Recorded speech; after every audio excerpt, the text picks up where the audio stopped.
WWE Raw moving to Netflix is a huge win actually for AEW because of this breaking news that I want to share, plus some other AEW and WWE news.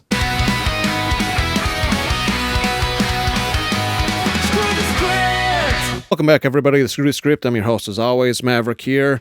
Hope my videos make your Mondays a little bit better, or Tuesdays if you're out of the United States. Either way, I'm going to get into it right away. The claim that I said that WWE Raw moving to Netflix is actually a win for AEW, especially early on in 2026, and this is the reason why I feel that way. AEW continues its global expansion into another major media market. IB Sports, which previously held broadcast rights for nearly all WWE programming from 2017 through 2025, will now air AEW content. This is a significant move for AEW as the company has secured television rights deals in two key international markets, Fox Sports Mexico, which just happened not too long ago, and now IB Sports, which is in South Korea.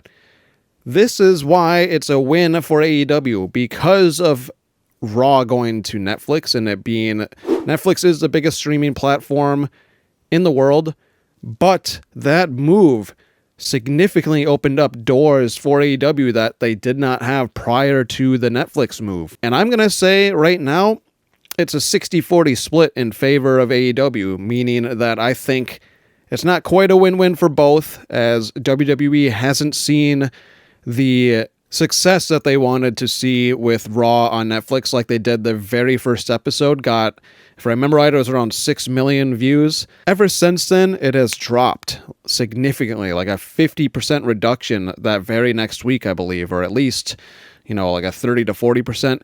Now they hover somewhere between 2.5 to like 3.5 million any given week, which is a lot less than their initial episode, which means a lot of those viewers did not return. They didn't like the product. I don't blame them.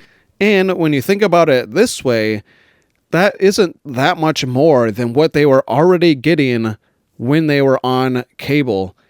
I think they averaged around 1.5 to 2 million in the United States alone, which shows that they only average around 1 million viewers, give or take a few 100,000, outside of the United States, which for being the biggest pro wrestling company in the world and for being around as many decades as they have been around, I think that's kind of a loss in a sense.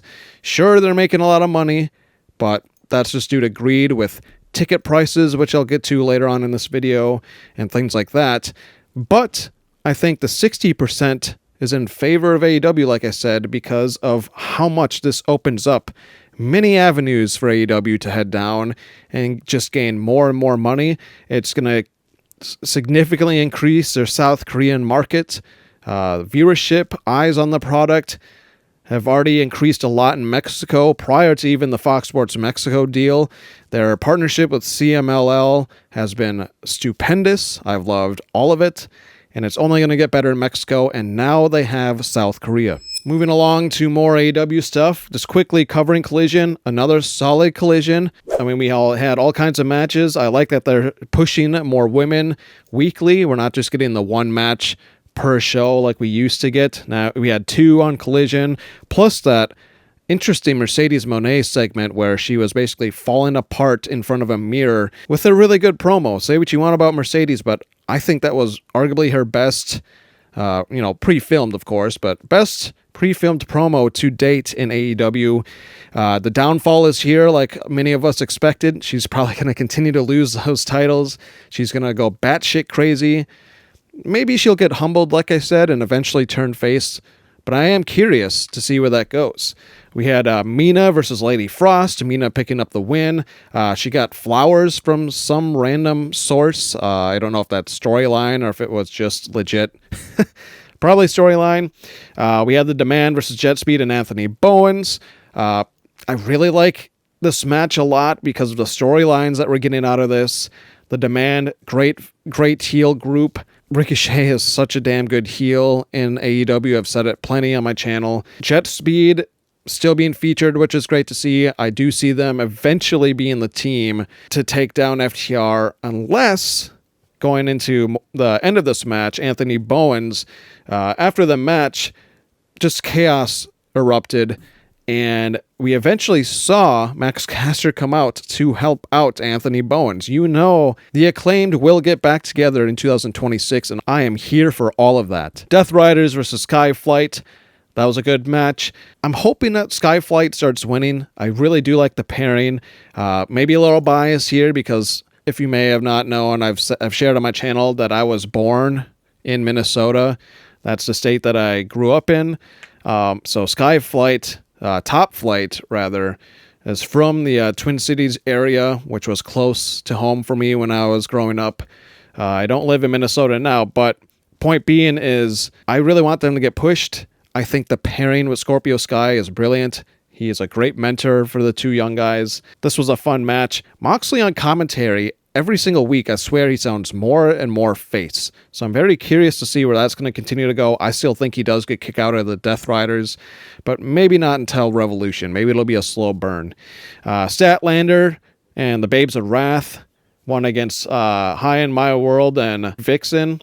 Vert Vixen's not showing much on AEW, so this was probably the only match of the night that I just kind of shrugged my shoulders on because I think everybody knew the outcome of this match. But it was still a really good match. I love the Babes of Wrath. Mark Briscoe and Hechicero had a really good TNT championship match. I like Hechicero a lot. I love how Don Callis announces him, so I was actually kind of saddened that he wasn't there. The group explaining that he was in Japan after we saw Okada with his brilliant win. We saw another backstage segment with them, by the way. I love how those backstage segments are going right now. And the Murder Hawk monster just throwing people through ceiling panels or into walls and shit. I think it's really funny. Mark Briscoe is a really good TNT champ. But the match of the night that I really want to get to was Commander and El Clone. I think this was match of the night, not the main event. AEW does luchador wrestling better than WWE. Think about it this way. That match that we saw, Commander versus El Clone, I'm just going to say right now is better than any match that we've seen on a Raw or SmackDown that either Penta or Rey Fenix has put on for WWE. Because WWE really holds them back. We saw El Clone pick up the win. I'm excited for when Hologram does come back. He had that unfortunate injury.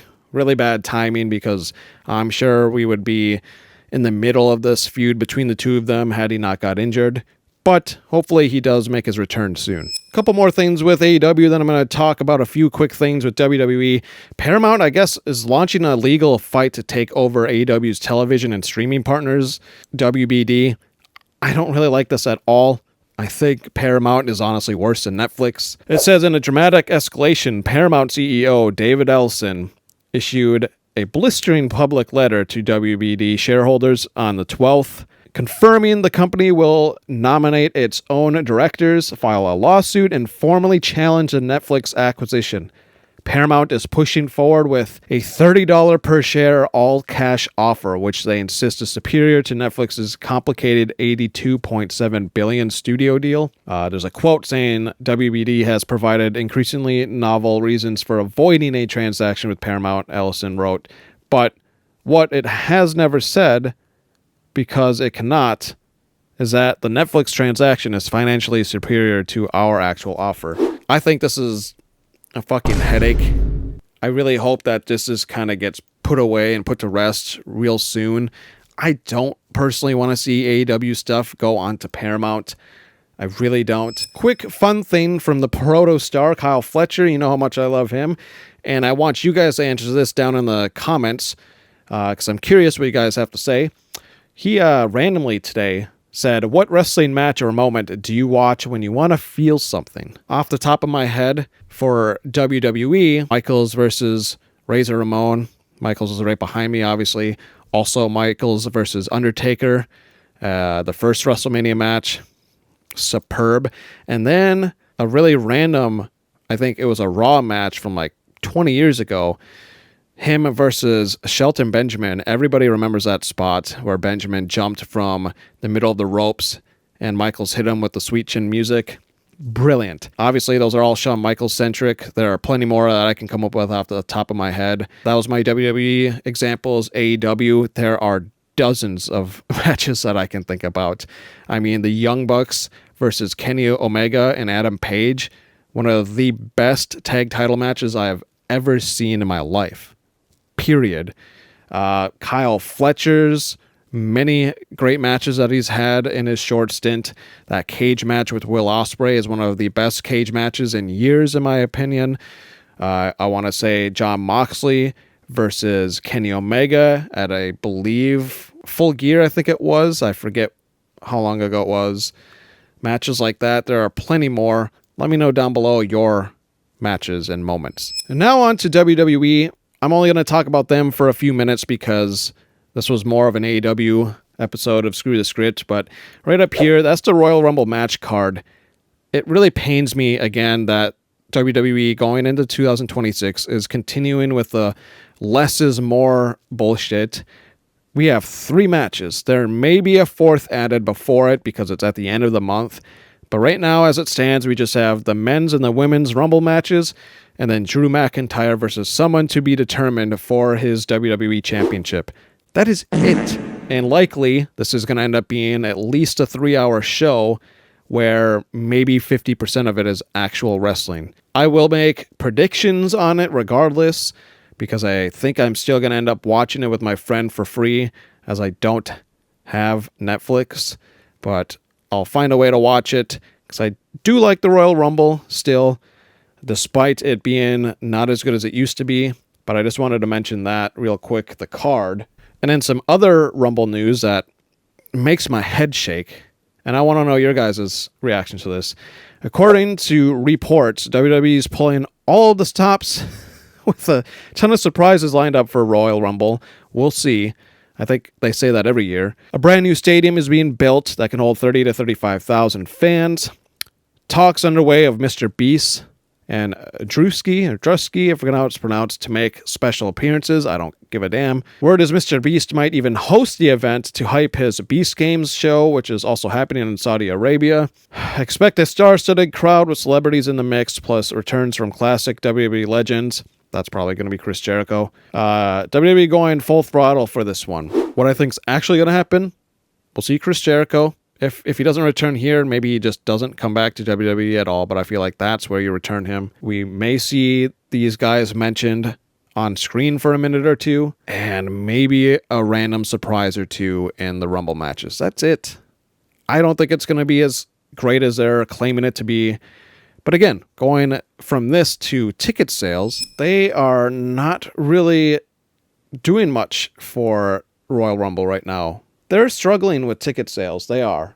And then going into that even further, Saturday night's main event, which is on the 24th, and Center Bell, Montreal, that is, it says on here that it's a capacity of 19,585. I believe they can actually squeeze in about 21,000. They have a setup of only 10,500. So just over 50%, but they've only distributed 7,500. The TKO effect with high ticket prices is already in full effect. I feel like by the end of 2026, you see the cheapest ticket available, standard admission, is almost $100, and that's going to be, way back nosebleeds probably. Front row for this is probably a solid $5,000 at least. Probably more than that. WWE is planning a character shift for Cody Rhodes after losing the WWE title, which I think just goes to show that after he completed the story, Cody Rhodes has been bland, he's been boring, and he's honestly becoming what he was his final year of AEW, where he wrote himself into a shithole storyline, losing MJF where he could never challenge for the AEW championship, which is bonkers to me thinking back, like fucking stupid, honestly. Like, that was a really shitty thing to do for his character. And now it feels much like that in WWE, where he just feels like he's just in this weird limbo, he's lost. And now they're apparently going to do a character shift. Maybe he comes back and is finally heel. And lastly, Johnny Gargano has been reportedly officially shifted to a singles competitor internally in WWE. This comes after it was previously reported that Tommaso Ciampa is finishing up his deal with the company and not expected to return. Sources Fightful. I feel like this all but confirms that Ciampa is indeed leaving WWE and he's not going to resign. Do you want to see him in AEW? I certainly do. If not, let me know your reasons down below. That's all I had in this episode of Screw the Script. You let me know down below your thoughts on everything I just covered. It's going to be a really busy rest of the month of January between AEW and WWE stuff, and I'm going to try my best to cover as much of it as I can. As always, this has been Maverick with Screw the Script. Thanks for watching.